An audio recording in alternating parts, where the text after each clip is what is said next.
ગઈકાલે જો 6 આરોપીઓ પકડાયા હતા આ આરોપીઓના જેટલા એના મોબાઈલના ચકાસણી પણ કરવામાં આવી અને સાથોસાથ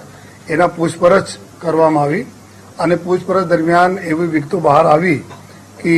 જો કોટિયા પ્રોજેક્ટ નામ કે જો કંપની હતી જો મહાનગરપાલિકા સાથે એના કરાર થયા જોઈએ મોટનાથ મહાદેવ જો લેક છે એના ડેવલપ કરવા માટે જોઈએ અને પછી જો અલગ અલગ એક્ટિવિટીઝ કરવા માટે પછી આ કંપની સાથે જો એક ડોલ્ફિન એન્ટરટેનમેન્ટ કંપની આવે છે જેના માલિક નિલેશ જૈન કરીને છે જોઈએ તો એના સાથે કરીને જો એના મતલબ પેટા કોન્ટ્રાક્ટ તરીકે જો એના ઉપયોગ કરીને જોઈએ આ બોટિંગના જો પ્રવૃત્તિ ત્યાં ચાલતી હતી એના આ બી ડોલ્ફિન કંપની બી સામેલ હતી અને જેટલા બી આરોપીઓ પકડાયા આ જો પહેલે 3 જો ત્યાંના મેનેજર અને બોટ ચલાવનાર અને એના સાથે જો એક હેલ્પર તરીકે જો હતા આ બધાને પૂછપરછમાં એવી વિગતો આવી છે બહાર કે ડેલીના જો હિસાબ કિતાબ થતા હતા જો જેટલા બી પૈસાના ટિકિટ સેલિંગ થાય યા આવક થાય યા જો ખર્ચ થાય તમામના રિપોર્ટિંગ જો પરેશ શાહ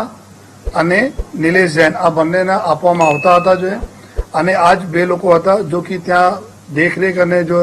દેખરેખ રાખતા હતા ને ત્યાંની સ્ટાફ સાથે સતત કોન્ટેક્ટમાં રહે અને ડેલી બ્રીફિંગ લેતા હતા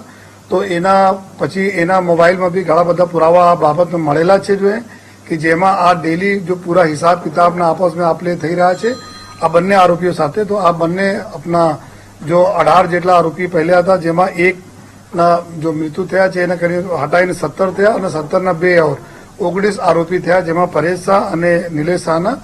આપણા આરોપી તરીકે જો લેવામાં આવેલા છે જો અને એના પૂરતા પુરાવા આપણે अच्छे જો અમારા આરોપીઓ મળ્યા છે એના અલગ અલગ વિગતોના જવાબોમાં અને ખાસ કરીને જો આ લોકો આપણે બાતો કરી જો 3 બીજા ડાયરેક્ટરો હતા